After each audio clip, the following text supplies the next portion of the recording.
원장님, 가슴 성형 구축의 가능성이 0%가 될 수는 없을까요? 없죠. 부작용 0%는 없습니다. 아, 그럴 수는 있겠다. 자기가 지금까지 평생 동안 수술을 하나 했어.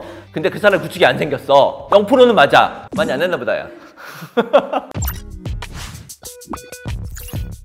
안녕하세요. 그랜드 성형외과 성형외과 전문의 이사연입니다. 가슴 구형 구축은 그냥 가슴이 딱딱해지는 거예요. 부드럽게 있다가 어느 순간인가 가슴이 딱딱해져요. 그 단계가 있거든요. 그냥 약간 딱딱하고 움직임은 있는 정도에서 딱딱한데 움직이지도 않는 정도에서 가슴이 약간 말려서 위로 올라가는 경우, 높이가 달라지는 경우, 구축이 심해지는 전형적인 올라가서 말려 올라가요. 그게 이제 제일 심한 단계죠. 우리가 보형물을 넣어놓은 공간을 보면요, 보형물이 있으면 보형물이 들어왔다는 막이 있어요. 이 막이 피막이거든요. 이 피막이 엄청 얇아요. 이 막이 두꺼워진 거예요. 그냥 구축은. 그 왜 두꺼워지느냐, 우리 몸이 보호하는 게 좀 세졌다고 생각을 하시면 돼요. 수술할 때 이 공간이 엄청나게 깨끗하게 원래 분리가 되면 그러면 구축이 덜 생기는데, 경험이 별로 없어서 이 공간을 깨끗하게 안 만들었을 때 뭔가 거칠게 들어가거나 지저분하거나 피가 나거나 이러면 구축이 잘 생겨요. 일단 아까도 얘기했지만 첫 번째는 수술할 때 되게 조심스럽게 수술을 하는 거예요. 출혈이 안 나게. 그래서 조직 손상을 좀 최소화하고, 수술할 때 이 혈관이 있으면 혈관이 있는 데를 알고 미리 지혈을 하고 지나가면 여기 피가 한 방울도 안 나고 끝나는 거예요. 근데 수술하다가 터뜨렸어요. 아, 터졌다. 지혈을 하면 이미 여기는 피가 좀 묻은 거죠. 수술 시간도 너무 오래 끄는 것보다는 깨끗하게 빨리 끄는 것도 되게 중요하고요. 근육 아래로 방리를 하든 근육 위쪽으로 방리를 하든 유선 조직 자체는 최대한 안 건드리고 가야죠. 왜냐하면 유선 조직을 건드리면서 수술하게 되면 나중에 유선에 있는 이제 이물질들이 나오면서 그게 미세한 염증을 일으키면서 구축이 원인이 되기도 하고요. 수술 방법에 대해서는 사실 여러 가지 의견이 있고, 원래 뭐 근육보다 아래쪽으로 넣는 게 확률적으로는 조금 더 낫다고는 얘기는 하는데, 오히려 막 그런 얘기들도 있어요. 본인이 자신 있는 수술법이죠. 근육 위로 수술하면서 출혈이 덜 되고 깨끗하게 수술을 할 수 있다면 근육 아래로 지저분하게 수술하는 것보다 낫다.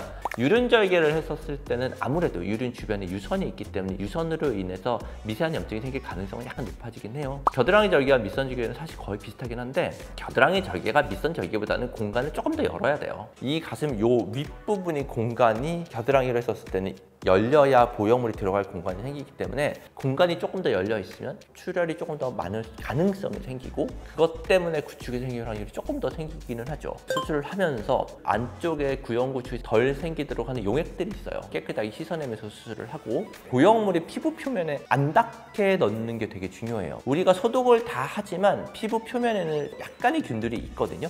그 균들이 보형물이 들어갈 때 피부와 닿으면서 걔네들이 같이 들어가요. 그렇기 때문에 피부 표면이 있는데 아예 보형물이 안 닿게 하는 도구가 있어요. 그 케이크 만들 때 보면 이게 짤주머니 있죠? 안쪽에다가 넣고요. 그 다음 보형물을 거기 통해서 넣는 거예요. 그리고 피부에 아예 안 닿게 들어가거든요. 그냥 뭐 보형물 넣을 때 장갑 교체하면서 넣거나 뭐 이런 여러 가지 방법들이 있기는 해요. 그런 것들을 하게 되면 아무래도 구축의 확률을 조금 더 줄일 수는 있죠.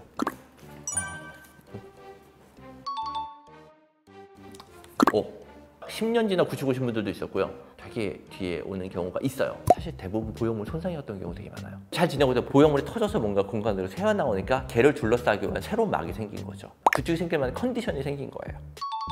네, 효과는 있다고 합니다. 초반에 피막이 성립되는 과정, 보통 이제 한 달에서 두 달 사이에 가장 활발하게 일어나는데, 그때 구축 예방하는 약을 한두 달 정도 드시는 거는 괜찮다고 보고요. 그래서 저도 처방을 하고 있습니다.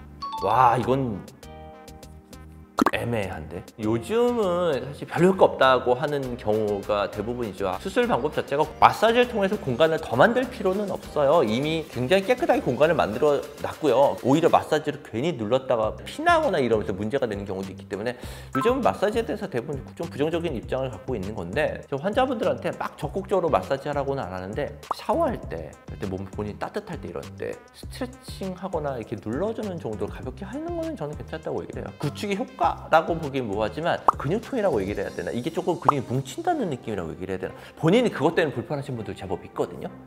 그런 거에는 확실히 효과가 있어요. 구축에 다이렉트하게 효과가 있다고 보기는 좀 애매한 것 같아요. 저는 보형물 제거 잘 안 해요. 구축되어 있는 피막들을 제거를 다 하고 새로운 보형물로 교체를 해서 넣는 경우가 많죠. 본인이 진짜 그냥 아예 난 이제 너무 힘들어서 그냥 제거를 하고 싶다, 그러면 제거해드리는데요. 지금 가슴 모양은 너무 좋은데 구축 때문에 그렇다라면, 한 번 구축이 온 경우라고 하면 그냥 재수술로 피막 제거하고 보형물 다시 넣는 방법으로 가고요. 만약에 계속 구축이 와요. 두 번째, 세 번째 계속 이렇게 구축이 생기면 그건 체질적인 문제도 있는 것 같고 그런 경우는 제거를 권하는데 한 번 구축이 와서 제거는 안 합니다. 제거를 하면 공간에 있던 게 없어지는 거잖아요. 더 처지나요?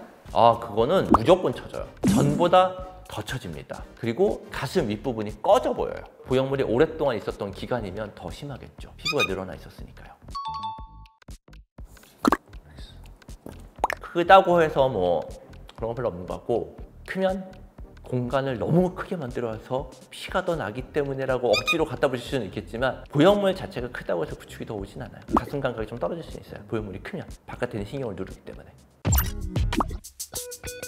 구축이라고 하는 게 정말 아주 흔하게 오는 부작용은 아니에요. 구축이 오더라도 치료하거나 수술적으로 개선시켜지는 경우가 대부분이긴 하거든요. 본인이 자가 증상으로 구축이 조짐이 보이거나, 이건 본인이 분명히 느낄 수 있거든요. 그냥 아픈 게 아니라 굉장히 딱딱한 걸 반드시 구축은 동반을 해요. 초반이라고 하면 의외로 뭐 먹는 약을 먹거나 조금 더 간단하게 치료가 되는 경우도 있으니까요.